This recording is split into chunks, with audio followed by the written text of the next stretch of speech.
നമസ്കാരം. റാഫ്റ്റർ ഫുട്ബോളിലേക്ക് എവർക്കും സ്വാഗതം. കോപ്പ അമേരിക്കയ്ക്ക് മുന്നോടിയായുള്ള തങ്ങളുടെ അവസാന സൗഹൃദ മത്സരത്തിൽ ബ്രസീലിന് വിജയിക്കാനായില്ല. USA അവരെ സമനിലയിൽ തളച്ചു. 1-1 സമനില.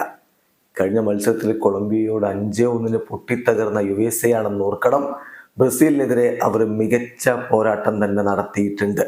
മത്സരത്തിൽ ബ്രസീലിന്റെ ഗോൾ നേടിയത് റോഡ്രിഗോ ആയിരുന്നെങ്കിൽ USAയുടെ ഗോള് ക്രിസ്റ്റ്യൻ പുലിസിച്ചിന്റെ വകയായിരുന്നു.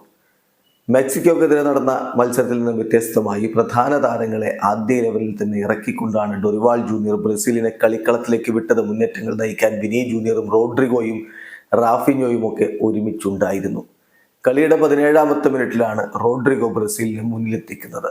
എന്നാൽ തൊട്ടുപിന്നാലെ 26ാമത്തെ മിനിറ്റിൽ ക്രിസ്റ്റ്യൻ പുലിസിച്ചിന്റെ ഗോൾ വന്നു. ആ ഫ്രീ കിക്ക് അദ്ദേഹം വലയിലേക്ക് എത്തിച്ചത് മനോഹരമായിട്ടായിരുന്നു. അത് ആലിസണ് ഒന്നുകൂടി മികച്ച രൂപത്തിൽ ഫോക്കസ് ചെയ്തിരുന്നെങ്കിൽ തടയാമായിരുന്നു എന്ന ഒരു അഭിപ്രായം പലർക്കും ഉണ്ടാവാം. എങ്കിലും ആദ്യ പകുതി അവസാനിക്കുമ്പോൾ 1-1 സമനില. രണ്ടാം പകുതിയിൽ ആലിസൺ കൂടുതൽ മികവ് കാണിച്ചത് കൊണ്ടാണ് ബ്രസീൽ തോൽക്കാതെ രക്ഷപ്പെട്ടത് എന്നത് പറയാതെ വയ്യ.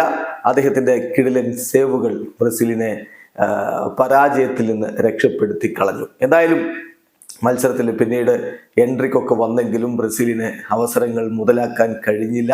ഈവൺ അവസാന നിമിഷത്തിൽ പോലും വിനി ജൂനിയർക്ക് അവസരം ലഭിച്ചത് വലയിലേക്ക് എത്തിക്കാൻ കഴിയാതെ പോയി. ഒടുവിൽ മത്സരം 1-1 സമനിലയിൽ അവസാനിച്ചിരിക്കുന്നു.